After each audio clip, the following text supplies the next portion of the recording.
I wish you bluebirds in the spring to hear your song, a song to sing, and then a kiss. More than this, I wish you love. Welcome to the Forgiveness Solution Podcast. I'm your host, Reverend Misty Tyme. You can find the Forgiveness Solution Podcast right here on the Sacred Stories stream. If you have a chance, run on over to sacredstoriesmedia.com. What you'll find there is a list of all the other wonderful podcasts that are available to you. Also, a brand new magazine. It's called Owl, Wit and Wisdom for Now. All right, well, today I'm very excited because we get to talk to a meditation expert. We all hear about meditation. We know it's supposed to be good for us, but it's hard to imagine sitting in a dark room trying not to think about anything.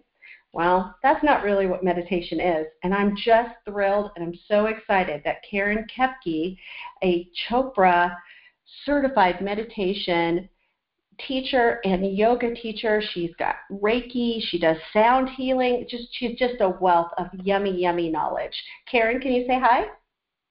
Hi. Thank you for that nice introduction. You're welcome. Well, I can't really put the breath to your introduction enough because I would like you to really tell us what you've gone through to get to the place you are now for all the wonderful classes that you teach. And you studied at the Chopra Center, correct? Yes, that's right. Okay. I got certified to teach Primordial Sound meditation as well as yoga. Wow. What was that like studying at the Chopra Center? Everybody hears about Deepak Chopra, so tell us a little bit about that. What was that like? Well, in a lot of ways, it's probably everything everyone thinks it is. It just feels like this sort of dreamy vacation place where you can study and learn so much, and Deepak really becomes sort of hands-on. He was there in teaching the classes, and the classes I was in, some of them were, 30 students, and Deepak sitting in front and teaching it once we got to the advanced levels. And the whole staff there is wonderful and very knowledgeable, and so it was very, if you're going to learn meditation, that was a great way to do it, if you're going to get certified to teach it. But, yeah, it was definitely great. A lot of people don't really even know where the Chopra Center is because the Forgiveness Solution podcast, anybody can hear it all over the world. So tell us where that is. Where is the Deepak Chopra Center? Oh, it's in Carlsbad, California, in Southern California, in San Diego area. It's in the La Costa Resort. Wow. So it's already in a nice place. So yeah, already feel vacation-y right there. Well, today on the podcast, I'm really interested in talking about meditation from beginners, people who've maybe never tried it. And I have to kind of take a pause for the meditation cause right here because Karin actually taught me how to meditate about 7 years ago. It was something I always wanted to do, and I kind of thought it was a little mysterious, and I'm a bouncy bunny, and I didn't think it would be able to do that, but Karin is the one who actually sat me down and taught me how to meditate, and I'm really surprised. I'm actually very good at it. And then, of course, in my seminary training, there was much deeper meditation and just a wealth of wonderful, heartfelt amazement from meditation that I never knew would happen the day I walked into Karin and she sat me down and talked to me about meditation. So that's my personal plug for meditation and also how wonderful Karin is. But there's a lot of people out there that were just like me, beginners that had absolutely no idea what meditation really was. Could you kind of talk about that? Well, meditation in a lot of people's minds seems like this mysterious thing, and I've heard over and over that they just think they can't do it. They feel like it's this thing where they're going to sit down, their mind's going to go blank, they're going to go into some amazing space and then come back out and it's over. But it's not like that at all. Everyone can do it. We all have about 60 to 80,000 thoughts per day, and they think that they're going to be able to turn off their minds, but it doesn't work that way. In fact, it doesn't. No. There's actually 4 things that happen when you're in meditation. Either concentrating on your breath, your mantra, or whatever you might be concentrating on. Second thing that could happen is thoughts, lots of turbulent thoughts and restlessness. Third thing is going into the gap or field of silence. And the fourth thing is you could fall asleep. Your body takes what it needs. And that's why it's better to meditate a little bit longer, because for myself personally, I find that it takes like 10 minutes for my mind to kind of rest and relax, and I'll have like thought come up, over and over. Like you'll hear the horn honk at the car, and you'll be like, whose car is that? And like, oh, wait, back to my meditation or back to my breath or mantra. Or you'll hear your stomach growl and be like, oh, gosh, what's for dinner? And it'll be up and down, and it's almost like you have to picture each thought like a little cloud just going by. It's kind of like, okay, that's the thought about dinner. That's the thought about the car. And then back to your mantra or back to your breath or back to whatever it is you're doing. And just know that that's normal. And as you continue to meditate, you'll notice more space between each thought. But that's why people think they can't do it, but they're doing it perfectly correct. That's just part of the meditation. But the reason go ahead. Go ahead. Well, I actually heard once somebody who was teaching meditation, and the person said, well, I don't know what to do with my thoughts. They just keep coming. And he goes, congratulations, you're meditating. And I thought that was such a great way to say that, because it kind of takes the pressure off just a little bit. Because I know that for me, I am definitely thinking about what's next, what's happening next, the family, the kids, the dinner, all those things. And I learned a little technique, and you can tell me if you've ever heard this, is that I roll the thought up into a marble, and then I magically let it roll away. And then I get back to my breath and my mantra, and that helps me calm down the thoughts that are coming in so fast. I just roll them up in a marble and let them roll away. Well, that's perfect. We were taught either like picture it as a cloud just going by, or you picture it as a balloon just going by. The marble's perfect. Just know and accept that they're just thoughts, and they're just going to go away, and you'll just keep going back to your meditation, and you can, thoughts will keep coming. Awesome. Also, you mentioned a mantra, I mentioned a mantra, but there might be people out there that don't know what a mantra is.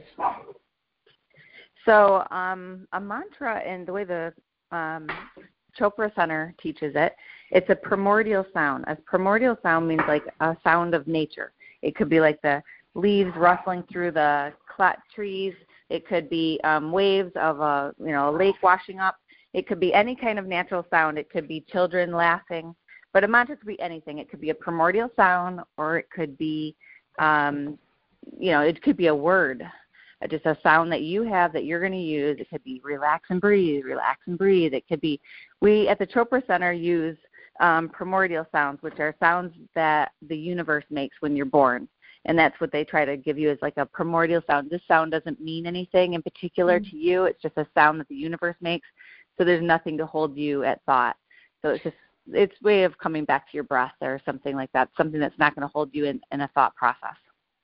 And I learned that also a mantra shouldn't really mean something to you. So if you pick a string of words or 2 or 3 words to kind of say over and over, you need to be careful and not pick something that also all of a sudden evokes more thoughts.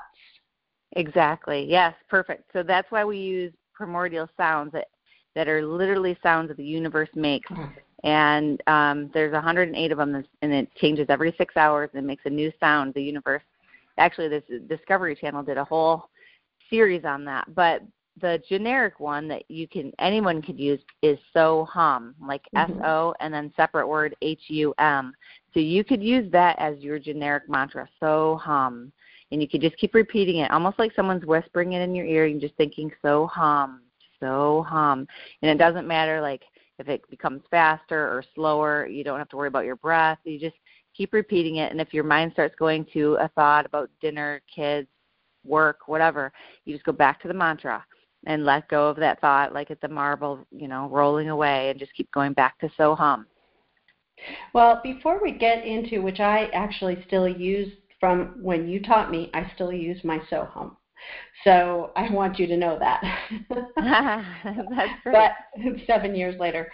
But before we talk about how to meditate, even for the beginner or for the advanced person, let's talk about why is meditation good for us? Well, they've done a lot of scientific research on it, and there's all kinds of benefits that meditation does. It releases stress and anxiety. It promotes more restful sleep, strengthens your immune system. It increases just peace and overall well-being. It lowers your blood pressure. It reduces hypertension. It slows down the heart rate, and it can actually awaken your creativity and helps slow down the aging process. So it does all kinds of things. Well, you have me right there with slow down the aging process.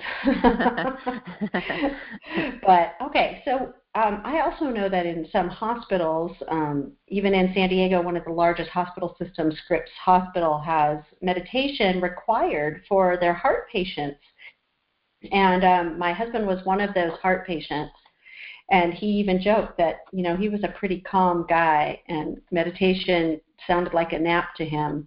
And he came back from his first meditation class, and he was even surprised. He's like, wow, I had no idea. And they also use sound. They use sound bowls. And he found it very, very relaxing. But, there's some large hospitals that really seem to get it. Oh, great. That's awesome. I'm glad to hear that they keep bringing those things in. And I think they work hand in hand, Eastern with the Western medicine. I agree totally. Okay, so I was once the beginning meditation person out there. What's your advice for somebody who wants to try this meditation? How do they do that? Well, we've always taught people to start indoors. And the reason for that is that you can control your environment. So if you're sitting outside and you're new to meditation and there's someone's dog that's barking or horns are honking, it's going to keep bringing you out of the meditation much faster. So you want to be in an environment that is relaxed, that you can control. And that can be a corner in your bedroom. It could be in your living room. You want to make sure you kind of maybe let the people that you live with know that you're meditating, or maybe hang something on your doorknob and shut your door so that you're not disturbed. Put your dog, cat, animals out of the way. Just kind of let people know that you want, 20 or 30 minutes. I know that sounds like a lot, because when I was first starting, I was like, I can't get to 5 minutes. But they tell you at the Chopra Center just to dive right in and just go for the 30 minutes. And any time between 20 to 30 is great if you can do that. But it basically you're just kind of going to close your eyes, and you're going to get yourself comfortable. You can prop up pillows. You can have a blanket nearby in case you get cold. Sit relaxed however you want to sit. You don't have to sit in a particular yoga position. Just whatever's going to be comfortable for you. And if you have an itch during it, then go ahead and scratch it. You need to move your leg because it fell asleep, then go ahead and move it. It's not super rigid. You just want to be relaxed. You're just kind of going to keep saying the Soham meditation over and over, just silently to yourself, almost like someone's whispering it in your ear, and you're just going to kind of try to relax and just let yourself, think that meditation sort of over and over. Also, you talked about breath quite a few different times. We always hear that. We always hear that we should take good, deep breaths. But what about meditation and coming back to your breath? I think that's the most common term, come back to your breath. What does that mean? Well, you can use the mantra or the breath. You don't need to try to tie them in together. I mean, you can if you really want. You can think, okay, I'll inhale on so, and I'll exhale on hum. I'll inhale on so, and I'll exhale on hum. But if you do that, just do it for the first few breaths, and then let the breath go. Don't even worry about matching the words with the breath. Because then we have a worry again, right? If we're trying, Yep. Because so many of us want to accomplish and follow the rules and do everything right, that almost causes us stress, and that's exactly opposite of what meditation is supposed to be. Right. In fact, that's exactly right. It'll hold you at the doing. And in meditation, it's all about the nothing. You're not supposed to be doing anything. You're just relaxing. And that's what people get worried about. They're thinking, well, they're expecting this amazing thing to happen during their 20, 30 minutes. And they're expecting like some sort of epiphany, enlightenment, but it's not like that. It's about the other 23 and a half hours in the day. And actually they tell you if you can, meditate twice a day. If you can, first thing in the morning, you wake up, use the restroom, come right back, sit down, and meditate first thing. It sets the tone for the day, so you are just like able to go through the day, and it's less chaotic and relaxing. And when you meditate at the end of the day, it's about releasing all the stress that may have built up over and throughout the day. Well, I know that I still, even though I'm a pretty good meditator, can only manage to do it, 4 or 5 times a week and not twice a day. But that's a goal. That's a goal for sure. In meditation, there's different types, and people get a little confused. I know there's transcendental meditation, and there's now primordial sound, and all these different things. Could you kind of go through some of the types of meditation, and how should somebody pick that? Well, that is a great question, and I will tell you there's lots of times. There's the breath meditation where you're just thinking about breathing in and breathing out. Mm-hmm. Then there's the mantra where you're repeating the words over and over. Then there's mindful meditation. So you could be doing something. So you're thinking about, maybe walking. Maybe you're walking silently, and you're literally feeling your foot hit the ground and how it hits the toe and then the ball of the foot and then the next foot. And you're thinking, you're like listening to the sounds, and you're totally engaged in that moment, every moment, the whole walking meditation. And it's a mindful meditation. You're paying attention to every moment of that time that you're doing it. Mm-hmm. But and then there's the visualization ones. Now, personally for me, I like to have a set particular one. For me, it's the mantra one. I use that most of the time. However, there's been times in my life that it's been way more stressful than other times. And all of a sudden, I have a harder time, for me personally, doing the mantra. I'm so stuck in my thoughts. I can't focus on the mantra as much. So then sometimes I'll switch out and I'll go to like a visualization where I hear someone talking to me, mm-hmm. and they're telling me what to think about and what to do.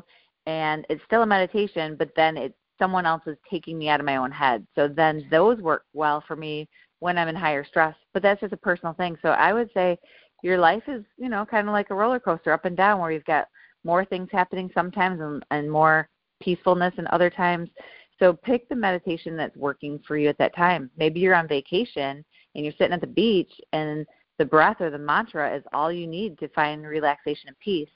And then other times maybe the walking meditation is what you need because your nervous system is feeling a little more taxed. You need to move or whatever. I think it's more of a personal time, and it changes, I think, throughout life. I absolutely agree. I love the vacation piece because that's exactly when I find myself able to sit and think about just using my mantra or my breath. In seminary, we used a lot of guided meditation, and it became like you're talking about. I think my guided meditation term is the same as your term that you just used. Mm-hmm.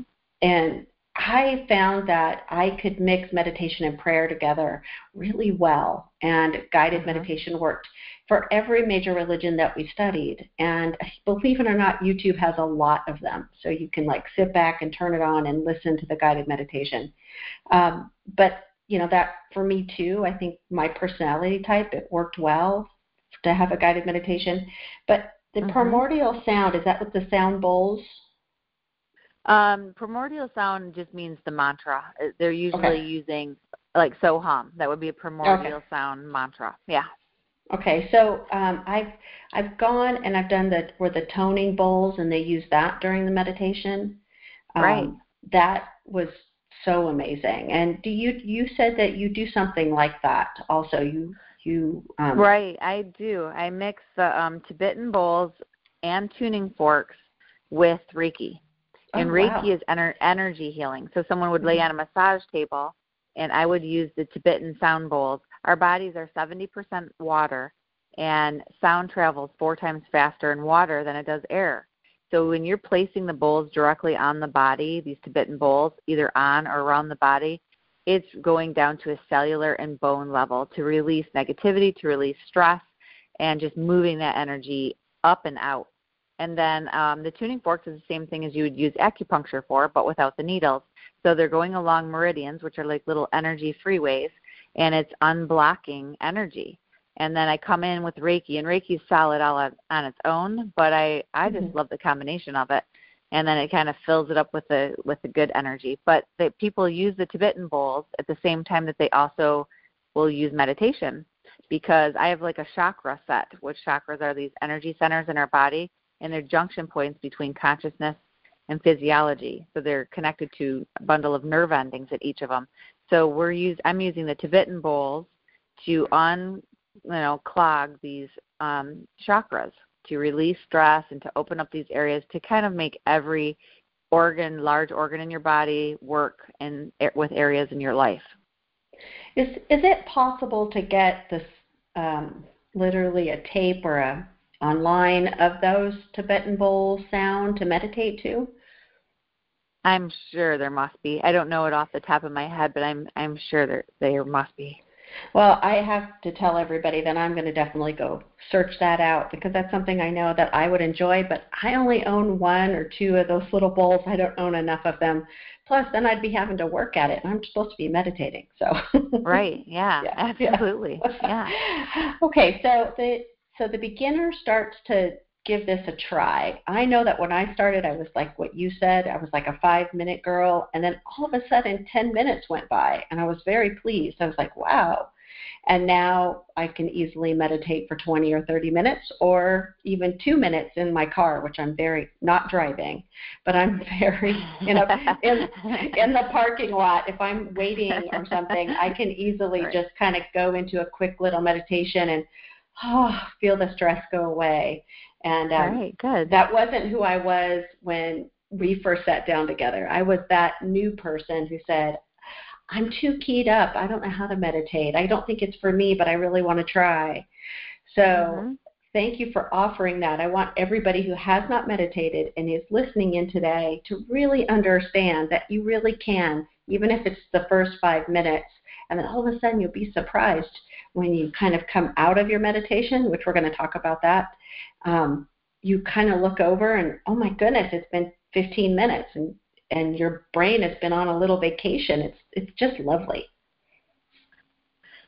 One thing I'd like to add is know how long you want to meditate before you start. So even if you're a beginner and you're like, I've got 10 minutes right now and that's all I've got, that's okay to set your alarm or look at your watch. And if you need to look at your watch again to see if 5 minutes passed or 10 minutes passed, then that's okay.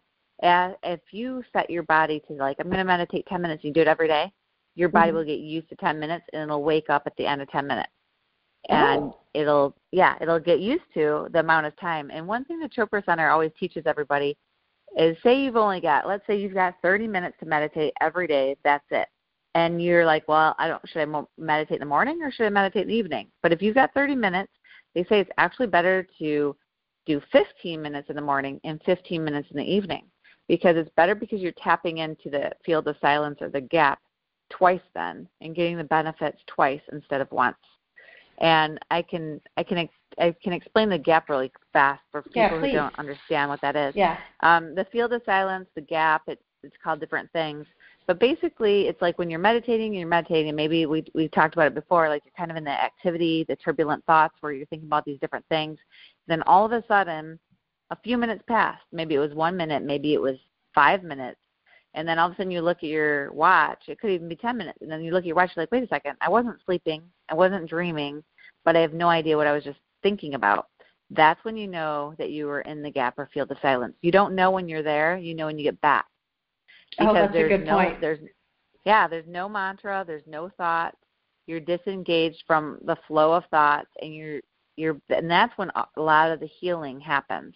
As long as you know you weren't asleep, you weren't dreaming, and you can't think of what you're thinking about, you absolutely know you're in the gap, or were, not anymore.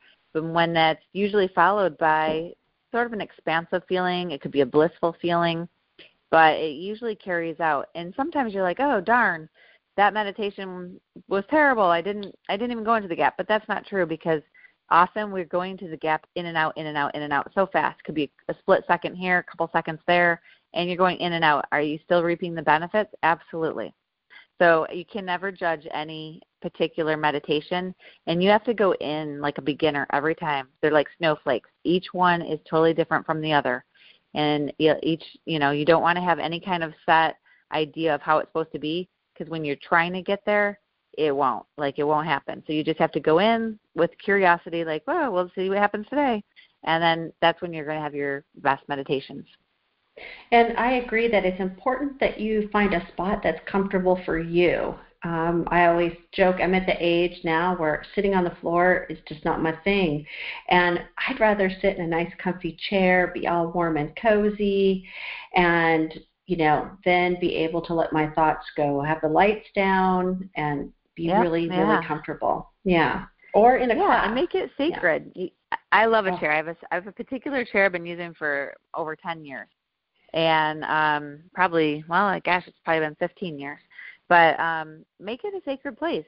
Light a candle if you want. Have a special picture of something that makes you feel good, whether it's a mountain, a lake, or a particular whatever it is. And that just makes you feel good, and you're feeling grounded, and it's feeling sacred. And as far as like people like to like play music, or I mean, yes, you can, especially if it's like a visual meditation where someone's speaking that you're listening to. But if you're doing like a mantra or a breath, I would say no music, because the mantra is the vehicle of the mind. That's what mantra means. It's a vehicle of the mind. So you don't want to confuse it and add more stuff like music. You just want to use the mantra.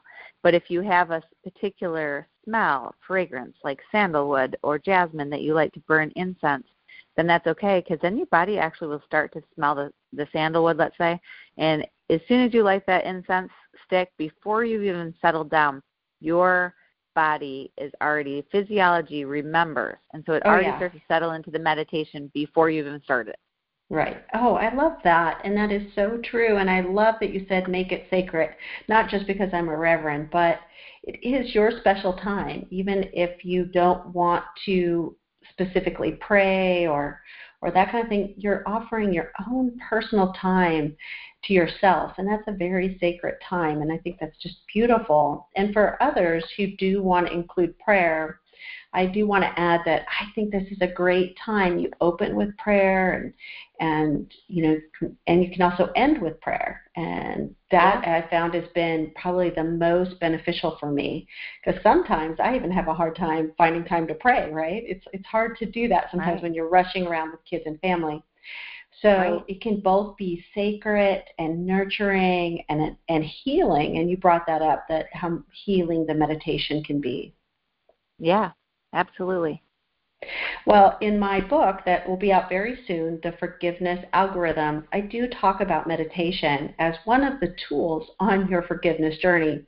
Forgiveness is one of those things that can take time, because we usually pick up unforgiveness over time. And a meditation is a great way to settle your heart and your mind down, and you can open with some forgiveness phrases like turn into your heart or let it go. I find that that's really helpful when I'm working with someone who's working on a forgiveness issue.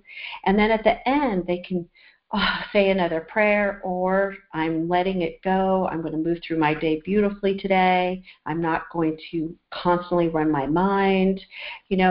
For the meditation is truly a tool that so many people can use for so many things. I've even heard of a weight loss meditation. Yeah, absolutely. So otherwise, so how about meditation classes? Because there is a lot of that, and some people have a hard time being that calm and with others. Can you talk about what it would be like to go to a class? Yeah, that is definitely a personal thing. They do have meditation classes where people are sitting down. Like you said, sometimes they combine the Tibetan bowls, or sometimes they use bells, like tingsha bells and other things. And sometimes it's just simply someone kind of like talking and for a minute, kind of like setting it up. And then all of a sudden it goes quiet and silent for 20 minutes or more. And then they'll kind of help you come out of the meditation. And when you're coming out of a meditation, it is just like you're waking up from sleep. You kind of want to be able to like give yourself a minute to just kind of gently wake up, stretch, before you kind of jump right back into activity of your day. But yeah, it's a different experience. So if you were in a class, it just depends. If someone's more advanced in meditation, it's probably not going to bother them to hear someone clearing their throat or coughing if someone's sick or something like that. But if you are new, it's definitely, I think personally, easier to do it in your own environment, in your own home, at least to practice it for a few weeks, because you control the environment.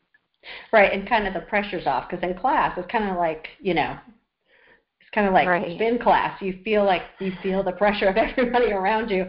And I've done both, obviously. I did a class with the sound healing, and I will tell you it was really, really beautiful. Like, I remember it so well. It was such an amazing class. Now, that doesn't happen all the time. But there was somebody in there coughing, and it did, like, after a while, I was kind of like, they need something. Help them. Right. Bringing me out. But But past that, it was such a beautiful way. It was a way to learn a different type of meditation, not my usual so-hum and prayers and that kind of thing. So I would highly encourage anybody, if there's a class anywhere in your town, give it a try. At least you'd learn some techniques you could then take home on your own. Yes. There's two things I think classes are great for. One, like you said, it's going to introduce you to other ways of doing things, other ways to think. You might think, okay, well, I already like mine better, and that's fine. Or you might be like, oh, I'll try that next time. Or maybe I'll try that for when I'm in the mood for whatever. They have different ideas. But the other thing is it makes you commit. Like if you're one of those people who are like, I'm going to meditate for 20 minutes, and then after 10 minutes you're like, forget it, I quit. Like hopefully you don't do that because you got to stick to it the whole time. But if you're in a class, you absolutely are going to. You're not going to just get up and walk out. So that would be a good thing too. Right. I agree. I totally agree. Well, you've just been such a wealth of knowledge, Karin, because so many people are only exposed to, well, I'm supposed to sit in a dark room and put my hands on my knees and say Om or something. I don't know how to do that. And you've just made it real. You've made it real for so many people. And even for me personally, you started me out on my meditation journey, and I'm a much better person because of it. And also, I want to offer to anyone who's out there that if you would like me to send you a download of my forgiveness meditation, I'd be really happy to do that. All you have to do is email me at revmisty@outlook.com, and that's REVMISTY.com. I'd be more than happy to do that. Again, Karin, is there any other really lovely tips that you can leave us with today? One thing I would say that I always thought was really interesting is once you start meditating, you don't even realize it, but it opens up a whole new world, and you don't even know that it's happening. You're opening up your intuition. It literally opens up higher states of consciousness, which, of course, is a whole different conversation and much longer.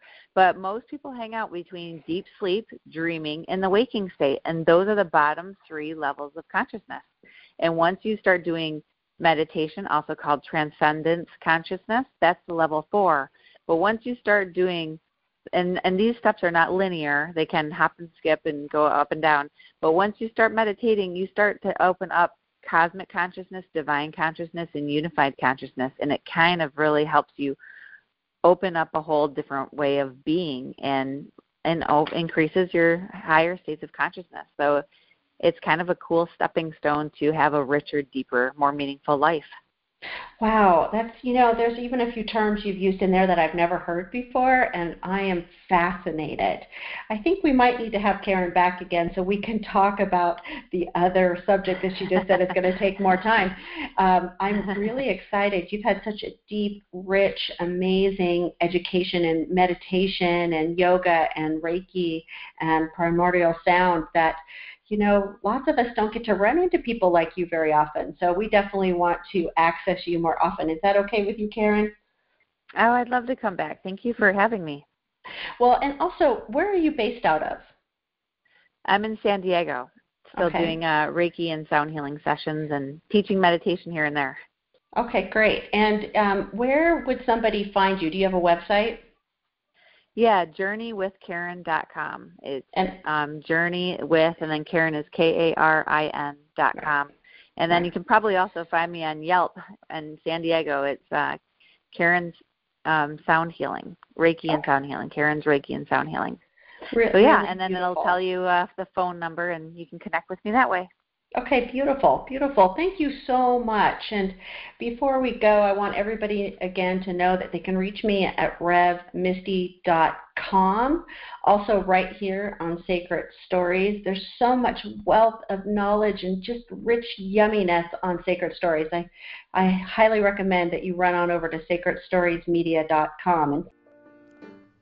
I wish you bluebirds in the spring to hear your song, a song to sing, and then a kiss. More than this, I wish you love.